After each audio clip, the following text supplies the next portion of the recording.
Hello everyone, I am here today with my dad to talk about the origins of Magic Camp and how we were able to put it on. My dad knows a bit more about this than I do, so I'm going to let him do more of the talking, but I'll jump in when he says something completely wrong or I need to make fun of him. It will probably happen frequently. I see. Yeah, why would this be any different than otherwise? Yeah, okay. I see. You can start now, Daddy. I see. Well, we wanted to provide a bit more detail on how the camp was kind of conceptualized and planned and how it came to be and, what ended up happening and all that. So I think the first thing is how the idea first came about is a dad, Rob, who's the father of camper Noah. He reached out to me. I think he initially reached out to me via Instagram message, actually. It was like, hey, I'd like to talk to you about, some things regarding, kids and magic. And he had said that he was sort of pointed in my direction by, I think it was Nathan Stoyer. And when Rob asked, hey, who in the magic community might know a bunch of kids? Because Rob had this idea for a camp. And Nathan gave Rob, my name and Dana as people that know a bunch of kids. And so Rob, as the father, reached out to me as the other father. And today I have this idea along with his wife, Kayloon, to do a magic camp for kids. And I had heard of a camp that happened back in the late 90s that Wizards put on. That I think it was for 2 or 3 years. That was kind of a multi-day camp where people learned how to play Magic and then practice Magic. I think it was focused more towards the kind of learn to play and casual side, from what I understand. Although it was a long time ago, well before you were born. Rob's idea was kind of to take that for kids that sort of already knew how to play and take it to the next level. And I thought that was a great idea. And I was like, you know what? That would be really cool. I think it would be something Dana would like. I think it would be something a lot of kids in the community who do know how to play would like. And so we kind of got to work on things. And at first it was going to be, we'll kind of like put this together. But as we were talking, we were like, you know what? Maybe we can make it happen this summer. And this was actually at MagicCon Chicago that Rob and I met live. And so that was back in February of 2025. And we started, bouncing around some ideas. And we said, all right, let's maybe, start reaching out to some other people we know, some other kids, some other families, see what might make sense. Originally, the idea was to have it as a summer camp that had a magic boot camp, learn to play as an aspect of it. But there would be other activities, like maybe there would be hiking and swimming and, ball games and, that kind of stuff that might happen in between. But then How'd that work out for you, Daddy? Well, it didn't quite work that way, but that's fine. Because in talking to some of the kids, the idea was, we can kind of do those types of other things, the non-magic stuff in a variety of settings, and we really just want to play Magic. So it kind of gradually became more and more just about playing Magic and learning and playing as much as possible. And then from there, we were brainstorming about, the first thing is who's going to be involved with this camp. And so Dana and I talked. Mm-hmm. And I asked Dana, who are your friends that you think might be interested in this, right? Yeah. Who do you know? And you threw out some names. I threw out some names. And we talked, because, I think for this first one, we wanted it to be about people that sort of had some connections that we knew, because we were going to do a lot of things for the first time. It was going to be rough in places. And we kind of wanted people that, had an understanding of that. This wasn't like a package. And people that we knew a little bit better as well. So that, we would be able to get, payment and all the logistics worked out. Right, because a lot of things were done based on trust. Yeah. This wasn't anything, nobody signed anything. This was just based on kind of trust and understanding mutually on that front. And as we thought about, all right, what would be some of the biggest barriers to actually having it happen? And I think the quick conclusion that we had was that, all right, the biggest barrier was going to be finding a time that worked for enough of the participants. Yeah. So the first thing we did, we got a list of all the kids that we, knew that we wanted to reach out to. Yeah. And then to Dana's complete shock, I created a big old spreadsheet. And the spreadsheet basically had, here are all the kids, and we laid out all the dates for the summer. And we said who is available when, and there was a lot of uncertainties. People knew they were available sometimes, but other times they maybe didn't know as much, and they were just kind of guessing, because it maybe didn't know exactly when things would begin and end. So we did all that, kind of mapped out the summer. We didn't get quite everybody involved that we wanted to. No. Which was unfortunate. But Yeah. as we'll get to later, hopefully we'll have another one, Yeah, in the but we future. chose the date where the most amount of people could make work. Right. Now, that date turned out to be July 26th through July 30th. Because basically it was right after some of the campers got back from camp or all that kind of stuff. It was also sort of in the second half of Comic-Con. Dana and I, a little sad to not be going to all of Comic-Con, but we could at least go to some of it. And that was right before Gen Con. Several of us went to Gen Con afterwards. So it's kind of squeezed, in between half of Comic-Con and Gen Con. And then also, like, at least one of the campers started school the very next day after camp. And so there was a bunch of, other activities there. So we ended up finding the days. It was 4.5 days. Originally, we wanted it to be a week. Yeah. But we settled on 4.5 days. I still want it to be a week. I know. You were very sad when it was over. But we made it work with 4.5 days. Finding the kids. There were basically 7 kids, including Dana. And the numbers fluctuated a little bit. Sometimes it was, I think as low as 6 and as much as 9. It kind of fluctuated between there as people finalized their schedules. And once we had kind of the kids at work, the next thing was, all right, well, this works for the kids. Let's find some coaches and hope it worked for them. And I think we got really lucky there. Yeah. Because the coaches that we spoke to that were interested in it and, involved from kind of the beginning, those dates worked, which was amazing.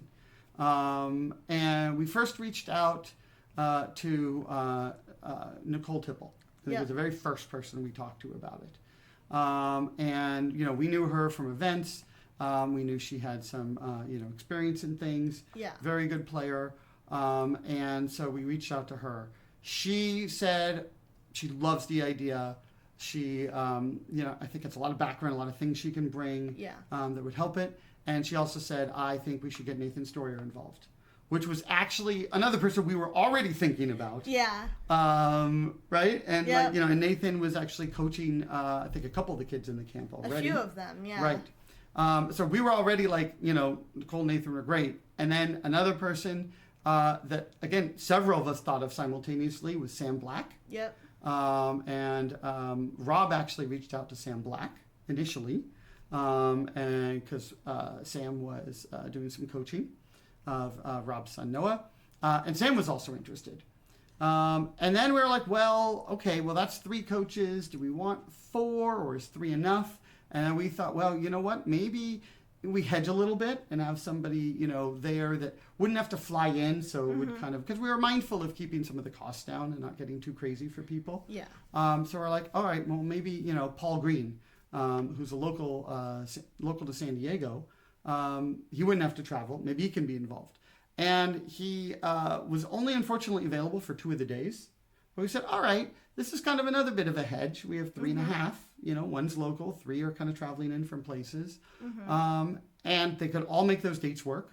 And that was amazing. And, everybody was super supportive, super excited about it. The coaches, I can't say enough good things about them from the very beginning in terms of that. And then we got to work with the rest of things. So we created a Discord for everybody to stay in touch. Again, much to Dana's surprise, there was a spreadsheet or 2 involved. More than 2. There was like 10 spreadsheets. we had to plan things like, where were people going to stay? So that was one spreadsheet. Things that were well, it was technically a tab in a spreadsheet, but yes. Same thing. They're all separate. And how are certain things going to happen? Hey, you were actually involved in particular with one of them. Was what would the curriculum, what would the agenda look like? When would we be doing what? Yeah, I didn't think that needed to be on the spreadsheet, but okay. And so we did that. We obviously involved the coaches on that. And this was just meant to be a basic framework, a foundation. We didn't necessarily stick to everything we put in there for the plans. No. But it served as a starting point. And that was very, very helpful. Once we kind of had that, one of the big questions was, all right, well, where were people going to stay? And how would people eat and all that kind of stuff? And one of the reasons we ended up holding it in San Diego and holding it actually at our house was it kept a lot of the cost down for people. It made a lot of things easier. So the coaches all stayed at our place. And one of the families did. And then we also had some additional campers stay with us at various times. And sometimes their parents as well. I think we had, usually there was somewhere between 7 and like 10 people staying with us at any given point in time. Yeah. You know, but it was all good. We just realized, hey, look, this is going to be a very like, you know, communal environment. People would be just making it work. One of the campers, Nora, flew on her first solo flight, as did Cormac. Yep. Flew on his first solo flight in order to make it out here in time. And they both stayed with us kind of the first night. We had air mattresses in various places, living rooms. One of the campers' parents even stayed outside in like this portable tent that he'd been wanting to try out. I said, hey, you're welcome to stay inside. We can figure it out. And he said, no, I want to stay outside. So, okay. Luckily, the weather was actually perfect at this time. It was good even for San Diego. It's just always good in San Diego. No. Sometimes it can be, you know, hey, it's rained around that time before. Remember when birthday party, we had a jumpy and it rained? Yeah. So, you know, it's not always. And it can be too hot sometimes or all that, but it's usually good. It was especially good. But yeah, so, and then we were like, okay, well, what about everyone else? Because, you know, we couldn't house everybody. Would we do a big Airbnb for the others? Would it be a hotel? But, you know, luckily there was a mix of that. One of the families got an Airbnb. A few others got a hotel that was nearby. And we made that work. Another big thing was the food. So what we ended up doing with the food, you know, Rob and Kayloon did a big old order of various like snacks and drinks and all that kind of stuff from Costco and Vons, and that got delivered as like, you know, supplies throughout the weekend. And then we ended up trading off sort of food responsibilities. You know, one family would be responsible for one meal, another one would be responsible for another meal, and just bring in a big old order. Yep. And so that was that worked out pretty well. People, you know, made sure we got kind of any sort of dietary needs in mind and all that kind of stuff. So yeah, and you know, we had our curriculum. We had where people were staying. We had the kind of food brought in. We needed to make sure we had supplies. So we figured out, all right, we want to do kind of this much sealed, this much draft, and how many boxes do we need for the campers? So we got some, you know, a bunch of boxes from there. You know, definitely, you know, shout out Tier 1 Games, who, you know, supplied a bunch of boxes. And then, you know, they gave us a good deal on the boxes. And then, you know, William and Ricky picked those up. We also needed decks to practice with. So that was actually a really big activity that we did. So we pulled some of the latest decks for Modern just online. That was easy. But Standard was rotating. Yeah. And things were changing. So the coaches were great in supplying sort of initial lists for Standard decks. And we ended up proxying up 18 decks in total. 9 Standard and 9 Modern. And we had a whole production line going for the proxying, where we had some of the campers and families arrived early, like Wednesday or Thursday. And that was a big part of what we did the Thursday before camp. Yeah. Was just go through and create a bunch of, you know, proxy decks for people to use and to test against their own decks. Most people brought their own decks. Some used a proxy or some, you know, created one and all that kind of stuff, just for purposes of kind of internal testing. But a lot of people had kind of their real decks, and then proxy decks is like a gauntlet to play against. We had some sleeves as well. Shout out Dragon Shield. Yeah, for supplying us with a bunch of sleeves. Yep, it sent a big box to Dana, and so that was really cool. Not even for the camp; it was just for the sponsorship. Yep. We ended up leveraging that. They came in very, very handy. Yeah. And luckily, we had a bunch of folding tables and chairs. Our friends William and Ricky brought more folding tables and chairs. And we did have enough there for the campers and the coaches, and then also the parents. there are definitely a few surprises. I'm curious what you think were some of the surprises. I think one of mine in particular was, well, we had the kind of the campers, and I thought maybe the parents, those that played Magic at least, which were most of them, would observe and, just watch what was going on and see what was happening. But the reality is the parents wanted a piece of it and wanted to be drafted on their own. And so while we had the kids kind of playing, the parents were like drafting product. Yeah. Didn't factor that in to the inventory needs. So then we had to go out midway through the camper, some of the parents did, to get more boxes. Yes. So I think we ended up in total going through 2 cases of Edge of Eternities, which was pre-releasing that weekend. So that was also a very interesting time. It was a very new set for everyone. We thought that was actually really good because it allowed people to kind of learn what it was like to evaluate cards for the first time. Because it was first time. Some people had done little bits of it or seen some of the previews but hadn't really had a chance to play with it. Yeah. What were some of the surprises you had? You thought that you weren't really expecting, Dana? I think honestly one thing, even though I love playing Magic and I'm down playing Magic the whole time, I think the fact that I thought maybe after dinner, we would do other board games as just playing with each other, but everybody just pretty much after dinner every day we did a draft. Draft of some sort. We did a cube draft one night and some other drafts with some fun twists on them.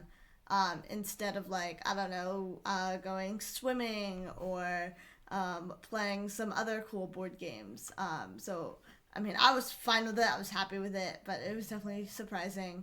Yeah, and speaking of the swimming, by the way, there was some swimming, but it was only by the 2 of the younger siblings. Yep. And in their clothing. Yep. Because they didn't bring their swimsuits that day. Yes, that was pretty crazy. But I mean, also just how much everyone learned from day 1 to day 5, even from day 1 to day 3, I heard the coaches talking about, oh my god, the growth is so big between all the campers and how much they've learned. So yeah, that was super cool. Yeah, I agree. I definitely the rate at which everyone learned things and the amount which they learned, and also the coaches commenting on how much people were learning were amazing. And when we planned out the curriculum, we were like, all right. 9 a.m. to 8 p.m. with dinner and lunch breaks. That was kind of the core camp hours. But there was stuff going on till probably midnight, most nights, maybe even beyond. Yeah. At least with some of the campers and some of the coaches. Some got tired, some had to go home, back to their Airbnb or hotel or something like that. But a lot of them were staying kind of, very late into the night. Yeah. But it was fun. Everyone was having a really good time with that. Also, I thought one of the other surprises were how many people came by to visit. We kind of, invited people in the area, especially those in town for Comic-Con, to come by and visit. And you'll see that on a lot of the other videos. A lot of the surprise guests in the community, and which actually made it really, really fun. And I think it added some, nice twists and turns and, variety on that kind of front. Any other? No, I think those are the main surprises for me. Yeah. And I think probably the last thing to talk about, all right, well, we kind of, planned all this thing out, figured out all the pieces of the puzzle. We're still settling up some of the financials and making sure everyone gets, reimbursed and coaches get, paid. And, because we did want to make sure the coaches were compensated. That is, one of the things, they do coach. They provided a lot of value. Yeah. We want to make sure to pay for their expenses. At the same time, the coaches were, very, generous in kind of, offering an arrangement that worked well for everybody. So I think, everybody won in that regard, and it was great for everyone. And plans for the future, I think we're definitely doing this again.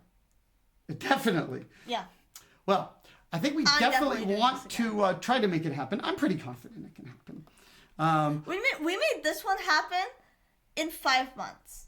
We have a year to make one happen next year. That's a very good point. And we're doing it. It doesn't have to be in the same place at the same time. It's probably not going to be at our house. That was kind of a bit much. Yeah. Also, my wife and older daughter, they are not Magic players. The thought of 7 kids and coaches and other people. We probably had about 20-something people in our house at any given point in time over the camp.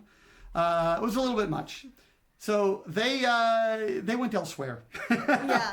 But it was actually really good because my wife took a great trip with some friends, went up to Tahoe. And my sister got to hang out with one of her closest friends right before, they're going away to college. But, next year we have to find a place and time again, but we have 12 months ish instead of 5 months. And it's a lot double of the time.